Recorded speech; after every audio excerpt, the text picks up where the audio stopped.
কাম অনেকেই একটি বিষয় জানতে চেয়েছেন যে এসএলএসটির যে নিয়োগটা চলছে সেখানে শিক্ষক শিক্ষিকাদের এই মুহূর্তে স্যালারি বা বেতন কত। এটা স্বাভাবিক, আপনি একজন শিক্ষক শিক্ষিকা হবেন, সেটা যখন শিক্ষক শিক্ষা হয়ে যোগদান করব তখন তো বেতন নিশ্চয়ই তুলব, সেটা জানবে, কিন্তু জানার আগ্রহটা থাকাটা খুব স্বাভাবিক। আমি আজকে নবম দশম স্তরের একজন শিক্ষক বা শিক্ষিকা এই মুহূর্তে যোগদান করলে সব বেতন, তার বেসিক, তার ডিএ কত, তার মেডিকেল অ্যালাউন্স কত, হাউস রেন্ট কত, সব বিষয়টা আজকে আমি বলবার চেষ্টা করব। তার সাথে আরেকটা বিষয়, ঝাড়খণ্ড টেট নোটিফিকেশন 2026-এর বেরিয়েছে, আপনারা ইতিমধ্যে জানেন। সেই বিষয়ে আমার কয়েকটি বিষয় একটু বলবার আছে। আমি কতটুকু আপনাদের সহযোগিতা করতে পারবো, যেহেতু অনেকেই বলছেন, আমি চেষ্টা করব, সেটা নিয়েও পরে বলবো আজকের এই ভিডিওতে। প্রথমে বলছি যে নবম দশম স্তরের শিক্ষক শিক্ষিকাদের, এরপরে একাদশ দ্বাদশেরও বলবো, নবম দশম স্তরের একজন শিক্ষক শিক্ষিকা এই মুহূর্তে কত টাকা বেতন পাবেন।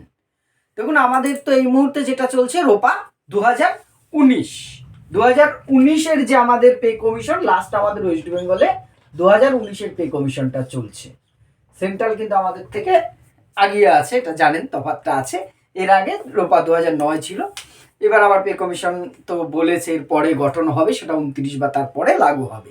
এই মুহূর্তে যে স্ট্রাকচারটা আছে, আমরা যে নবম দশমের যে শিক্ষক শিক্ষিকারা আছে তারা পে ব্যান্ড 3-র মধ্যে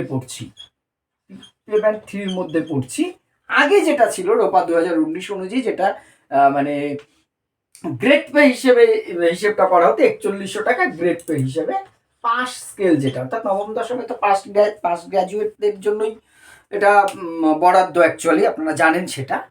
মাস্টার ডিগ্রি এটা তো একাদশ দ্বাদশ স্তরের জন্য। এখানে যে মূল বেতন কাঠামো, 4টে বিষয় এখানে কাজ করে বা থাকে। সেটা হচ্ছে যেটাকে আমরা মূল বেতন বলি। যদি আমরা মূল বেতনটাকে, আমি সেটাকে বেসিক যদি বলি, আমরা একটা বেসিক থাকে, তারপরে থাকে ডিয়ারনেস অ্যালাউন্স যেটা ডিএ, তারপরে থাকে হাউস রেন্ট অ্যালাউন্স এইচআরএ, আর একটা থাকে এমএ মেডিকেল অ্যালাউন্স। এই 4টে স্তরে আমাদের বেতনটা থাকে। একটা বেসিক, একটা ডিএ নিয়ে এত কথা হয়, একটা ডিএ নিয়ে কেস চলছে, আপনারা জানেন। সেই অ্যালাউন্সটা আছে, হাউস রেন্ট অ্যালাউন্স আছে, মেডিকেল আছে। এই বিষয়ে আজকের দিন পর্যন্ত, অর্থাৎ আজকে যে ভিডিওটা করছি আমি, এটা হচ্ছে মার্চ মাস 2026, এপ্রিলে যে কিছুটা চেঞ্জ হবে আমি সেটা বলবো। আজকের এই মাস পর্যন্ত যে নবম দশমের বেসিকটা হচ্ছে 33,400 টাকা, যেটাকে আমরা বলি মূল বেতন। মূল বেতনটা যদি কাউকে বলা হয়, নবম দশমের মূল বেতন হচ্ছে এটা, 33,400 টাকা মূল বেতন। দেখুন, বাদ বাকি যা কিছু ক্যালকুলেশন দিয়ে পার্সেন্টেজ বলেন, এত পার্সেন্ট ভাবে এই বেতনটার ওপরে কিন্তু সব ক্যালকুলেশন হবে।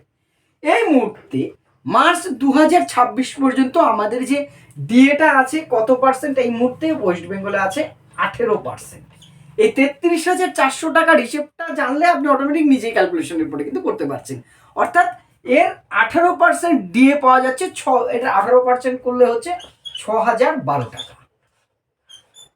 6,012 টাকা হচ্ছে ডিএ পার মান্থ পাওয়া যাচ্ছে। এবার হাউস রেন্টটাও কিন্তু 12% আছে। এটা আগে এটা 15% পাওয়া যেত, রোপা 2009 পর্যন্ত ছিল 15%, রোপা অর্থাৎ পে কমিশন 2019 এটা 3% কিন্তু কমিয়ে দিয়েছে, 12% বেসিকের, অর্থাৎ সেটা হিসেব করলে দাঁড়াচ্ছে 4,008 টাকা। অর্থাৎ সবটাই আপনার বেসিকের উপর ডিপেন্ড করছে। এইবার একটা জিনিস আর বেসিকের উপর ডিপেন্ড করছে, মেডিকেল অ্যালাউন্স এটা ফিক্সড, এটা হচ্ছে 500 টাকা সবার জন্য। এটা যে স্কেলে আপনি স্কুলে চাকরি করেন, এটা 500 টাকা আমাদের মেডিকেল অ্যালাউন্স। এই হচ্ছে এবার টোটালটা কত দাঁড়াচ্ছে, এপ্রিলে যে কতটা বাড়বে সেটা আসছি। বেসিক 33,400 টাকা, এর 18% ডিএ, তা এর 12%, এই বেসিকেরই 12% হচ্ছে আপনার হাউস রেন্ট অ্যালাউন্স পাচ্ছেন, আর 500 টাকা মেডিকেল অ্যালাউন্স। এই সবটা হিসেব করলে দেখুন দাঁড়াচ্ছে সম্ভবত 43,720 টাকা। দেখুন তাই হচ্ছে, 8 2 10 0 হাতে থাকছে 1, 1 আর 1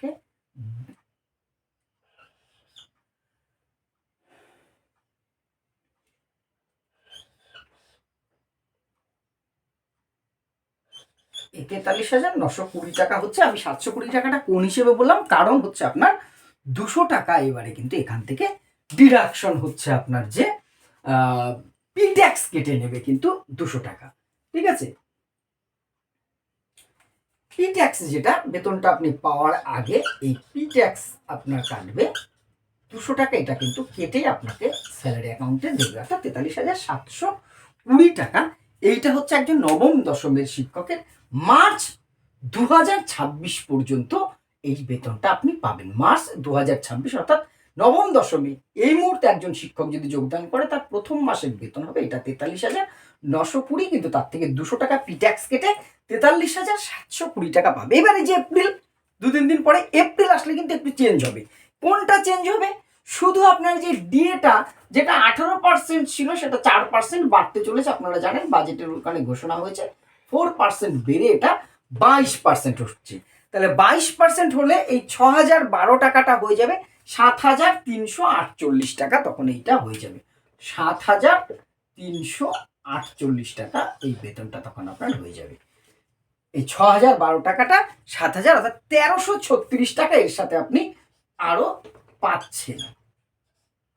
1,336 টাকা বেতনটা বেড়ে সেটা হয়ে যাবে 45,056 টাকা। 45,056 টাকা, অর্থাৎ এপ্রিলের আগে আর যোগদানের তো কোনো সম্ভাবনা এই মুহূর্তে নেই। আমাদের যারা নবম দশমের সিলেক্ট হবেন তারা যতদিনে যোগদান করবেন তখন কিন্তু এটা 45,056 টাকা ঢুকে প্রথম মাসের স্যালারি এইটা হবে। এবার জুলাই যখন আসে এই জুলাইয়ে কিন্তু আবার একটা ইনক্রিমেন্ট, প্রত্যেক জুলাই একটা ইনক্রিমেন্ট হয়, সেটা 3% হিসেবে আগে হতো। 3%ই আছে, আমি তবু একটু বলছি বিষয়টা। এইটা বেসিক যা হতো আগে 2019-এর আগে প্রত্যেক বছর কি হতো 3% গুণ করে যা হতো সেইটা বেসিক হতো। দেখুন বেসিকটা বাড়লে কিন্তু আপনার সব জায়গায় লাভ, সেই হিসাবে আপনার ডিএ পাবেন, সেই হিসেবে আপনি মেডিকেল অ্যালাউন্স পাবেন। ফলে এইটা মূল বেতনটা বছরে একবারই বাড়ে, সেটা হচ্ছে জুলাইতে। এখনো 3% বাড়ে, তবে একদম ওই এইরকম একদম হিসেব করে নয়, স্ল্যাব দেওয়া আছে যে 33,400 পরে হয়তো সাপোজ আমি বলছি সেটা হয়ে গেল আপনার 34,000 দেয়া আছে, একটা মেট্রিকে বলা আছে এরপরে এটা হবে তারপরে এইটা হবে, মোটামুটি সেটা 3% বা তার কাছাকাছি 3% করে বেতন কিন্তু প্রত্যেক বছর মূল বেতন বাড়ে, সেটা জুলাই মাসে প্রত্যেক বছর বাড়ে। আর ডিএটা আগে তো বছরে 2বার করে কনফার্ম ছিল, এখন সেটা একটু এদিক সেদিক হচ্ছে, যাই হোক সে বিষয়টা যাচ্ছি না। অর্থাৎ নবম দশমে একজন শিক্ষক বা শিক্ষিকা যারা যোগদান করবেন তারা প্রথম মাসে এপ্রিল থেকে এই বেতনটা পাবেন। আর বর্তমান যেটা আছে সেটা হচ্ছে 43,720 টাকা পি ট্যাক্স কাটিয়ে এই বেতনটা পাওয়া যাবে। একাদশ দ্বাদশেরটা নিয়ে আমি পরে বলবো, অবশ্যই অনেকেরই গ্রুপ সিডিটাও জিজ্ঞাসা করছেন, যারা অলরেডি ইন সার্ভিস তারা তো বিষয়টা জানেন। আর আমার যদি কোথাও ভুল ত্রুটি থাকে সেটাও আপনারা ধরিয়ে দেবেন, আমি ভুল হতে পারে কোনো জায়গায়, আমি জানি না ক্যালকুলেশনে। এবারে আরেকটা বিষয় যেটা বলবো বলেছিলাম যে ঝাড়খণ্ড টেট কিন্তু আসছে, যে টেট সেটা কিন্তু এবার আসছে। আমরা তো প্রাইমারি টেট ওয়েস্ট বেঙ্গলের আপার প্রাইমারি টেটের অপেক্ষায় ছিলাম, অনেকেই বলেছেন ক্লাস করুন স্যার, আমি বলেছি আগে নোটিফিকেশনটা দিই, কারণ না দেওয়া অবধি কোনো কিছু আটোসাটো ভাবে হয় না, বললে তো হবে না, যেটা বাস্তব। এই যে ঝাড়খণ্ড টেটটা কিন্তু এবারে আসছে, এইটাকে আপনারা অনেকেই পাখির চোখ করবেন আমি জানি। এবার সেখানে যে বিষয়গুলো 150 নম্বরের পরীক্ষা হবে দেখছিলাম, 1 to 5 আর 6 to 8 দুটো সেকশনে হবে।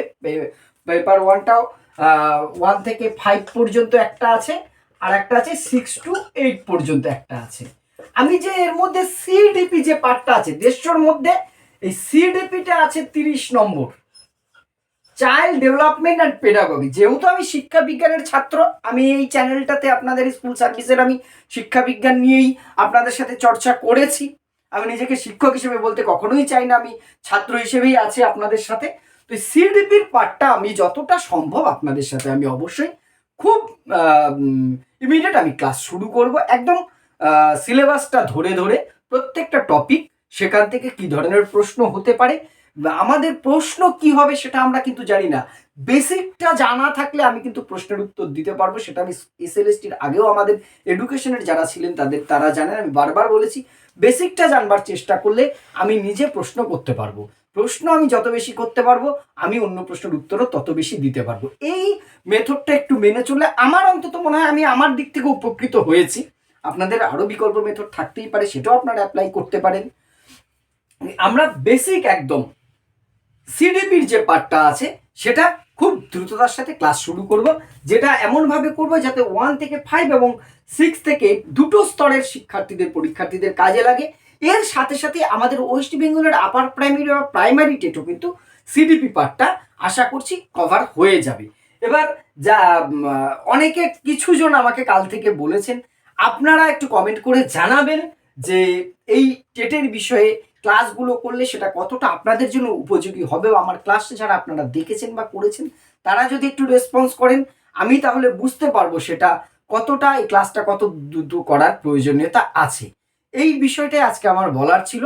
নেক্সট ভিডিওতে আমি আরও কিছু তথ্য পেলে অবশ্যই জানাবো। একাদশ দ্বাদশের স্যালারিটাও আমি আগামী ভিডিওতে অবশ্যই বিস্তারিতভাবে জানাবো। আপনাদের মতামত অবশ্যই কমেন্ট বক্সে জানাবেন। ধন্যবাদ।